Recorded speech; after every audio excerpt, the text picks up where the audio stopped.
Halo teman-teman semua. Kali ini aku akan membagikan pengalaman aku tentang bagaimana cara membuat menjadi seorang blogger.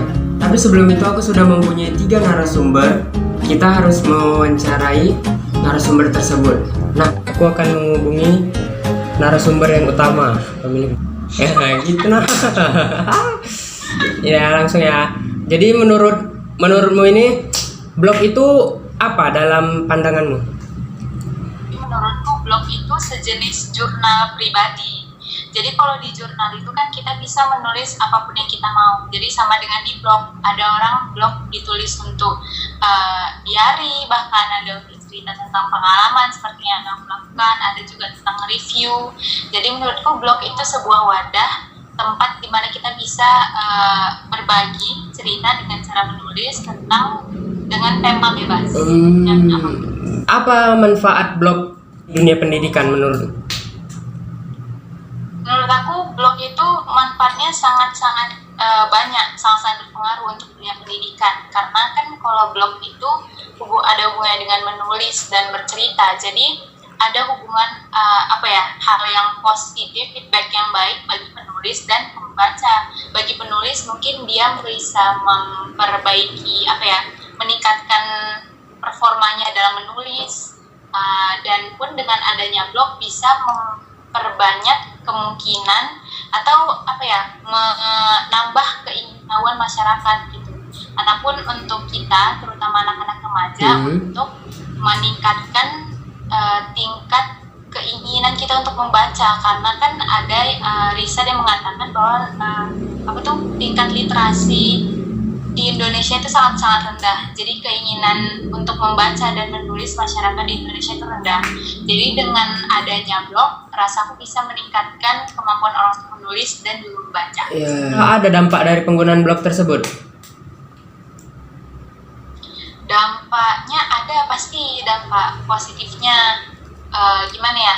Bagi aku pribadi sih, kan aku niat untuk membuat blog itu untuk berbagi cerita, sharing sesuatu yang orang lain mungkin belum memiliki kesempatan untuk merasakan yang sama. Jadi niatku sih awalnya ketika aku menulis blog itu aku bisa bercerita tentang hal-hal baik yang aku alami misalnya, atau tentang hikmahnya yang bisa aku dapatkan gitu. Penggunaan blog tersebut menurutmu nih efektif nggak sebagai media pembelajaran?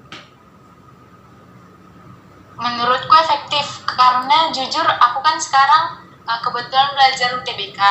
Nah, misalnya aku nyari materi-materi belajar gitu, misalnya tentang bangun ruang atau matematika sosial. Misalnya kalau aku tulis di search engine Google, pasti akan selalu keluar gitu, misalnya materi bangun ruang, dan pasti yang keluar itu kebanyakan artikel-artikel di blog orang. Dan memang kebanyakan blognya itu ada satu namanya Pak Anang sih, kalau misalnya itu sangat-sangat familiar, tahu kan? Itu pakanang.blogspot. Di situ dia selalu nge-share materi pembelajaran, bahkan kayak cara-cara cepat ngerjain soal, pembahasan. Nah, jadi dengan begitu terbukti bahwasanya blog itu benar-benar bermanfaat. Oke. Yang aku paling seneng sih nulisnya, ada kemarin blognya tentang ke Amerika karena selawat. Tuh. Oke, kasih banyak ya. Udah. Ya. Jadi kita akan masuk ke narasumber berikutnya. Jadi langsung aja menjawab beberapa pertanyaan dari saya. Menurut Anda apa pengertian blog? Blog itu tempat bagaimana kita untuk menyampaikan sebuah pelajaran atau ilmu yang kita miliki. Seperti misalnya saya mempunyai sebuah blog. Dengan blog itu saya ingin memanfaatkan ilmu tentang bagaimana saya mempelajari sebuah hadis. Hadis itu saya sampaikan dari sebuah blog agar semua orang dapat mempelajari dan bisa melihatnya juga. Apa manfaat blog untuk dunia pendidikan ini? Blog dalam dunia pendidikan sih bagus. Karena apa?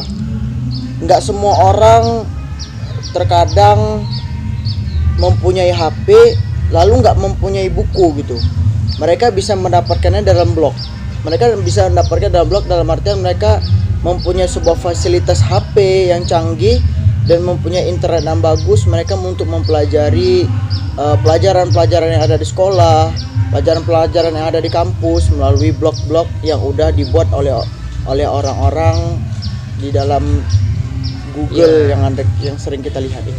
Apakah penggunaan blog tersebut sangat efektif untuk media pembelajaran? Menurut saya pribadi lumayan, nggak juga meninggalkan buku gitu. Namanya kita sekarang hidup di dunia digitalisasi, semuanya serba ada. Yang efektif sih efektif juga untuk belajar, asalkan belajar bener-bener belajar, bukan hanya untuk media pencitraan aja belajar. Udah selesai. Oke, kita memasuki narasumber yang ketiga.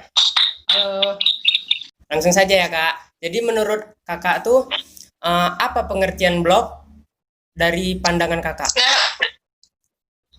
Menurut saya sendiri itu ya, blog itu ya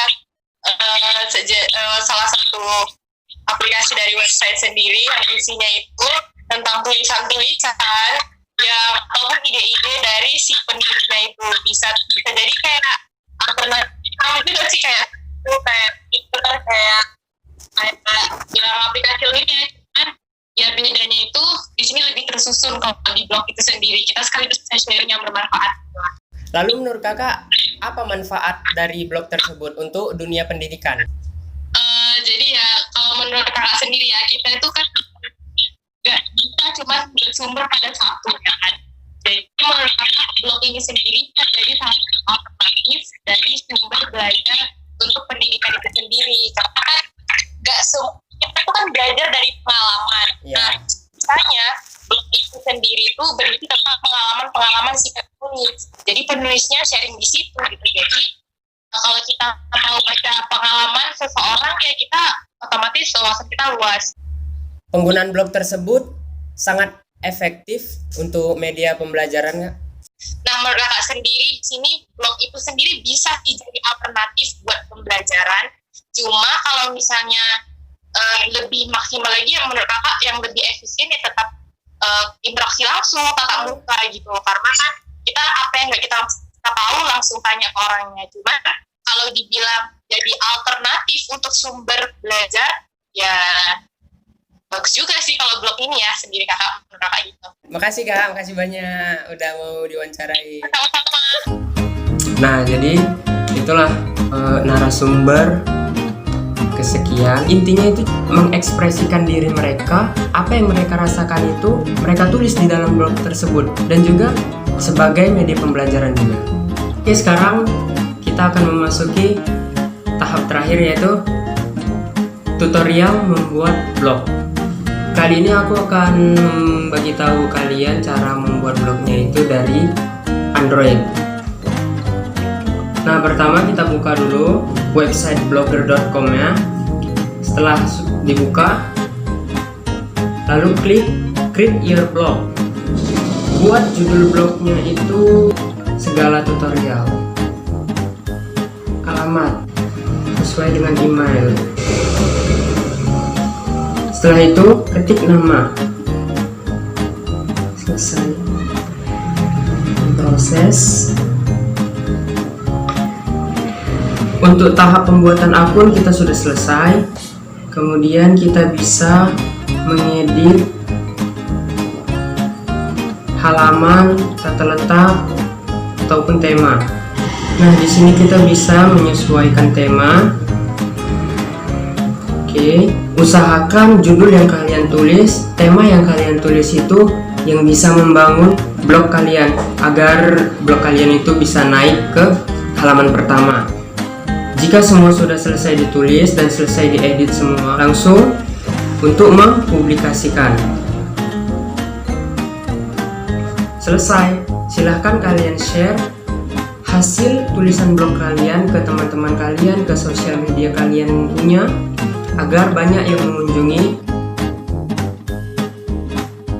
Demikianlah bincang-bincang kita terhadap beberapa narasumber yang pernah terjun langsung ke dunia blog, dan tutorial singkat tentang cara membuat blog. Semoga bermanfaat. Dah.